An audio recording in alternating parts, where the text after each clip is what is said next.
আপনি ভালো নেই কারণ আপনার চোখ মুখ দেখে বোঝা যাচ্ছে ফোলা ফোলা।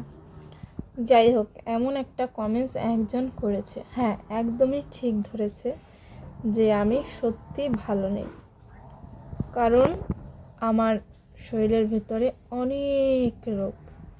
যেটুকু যা দিয়ে ভালো থাকা যায় সেটুকুই কিন্তু তোমাদের সবার সাথে আমি শেয়ার করি। আর বেশিরভাগ কমেন্টসই কিন্তু আসে যে দিদিভাই আমি ভালো নেই, আমি মরার পথে। তো তাদের আমি বলবো সবাই নার্ভের ওষুধ খাও, কারণ এই যে যারা মোটা হওয়ার ওষুধ খেয়েছো, নার্ভের প্রবলেম মানে কি, শরীর জ্বালা পড়া, অস্থিরতা, পাগল পাগল, মনে হয় যেন আমি এই শেষ হয়ে যাচ্ছি, তাদের বলবো নার্ভের ওষুধ খাও। নার্ভের ওষুধটাকে শরীরটাকে ঠান্ডা রাখে। হ্যাঁ, আমি হোমিওপ্যাথিক দেখিয়ে নার্ভের ওষুধ খাচ্ছি, আর তাই খেয়ে আমার ঘুমটা কিন্তু বেশ ভালোই হচ্ছে, আর আমার শরীরটা ঠান্ডা আছে।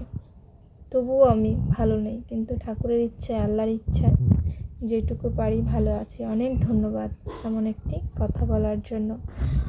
আরও ভিডিও আসবে, একটু লেট হবে। আমার শরীর তো তেমন একটা ভালো থাকে না, সবসময় ফোন ঘাটাঘাটি আমি করতে পারি না, এবং কি সবার কমেন্টসের রিপ্লাই করতে পারি না। তার জন্য সরি, একটা একটা করে সবার কমেন্টসের রিপ্লাই আমি দিয়ে দেবো। ধন্যবাদ। সত্যি আমি ভালো নেই।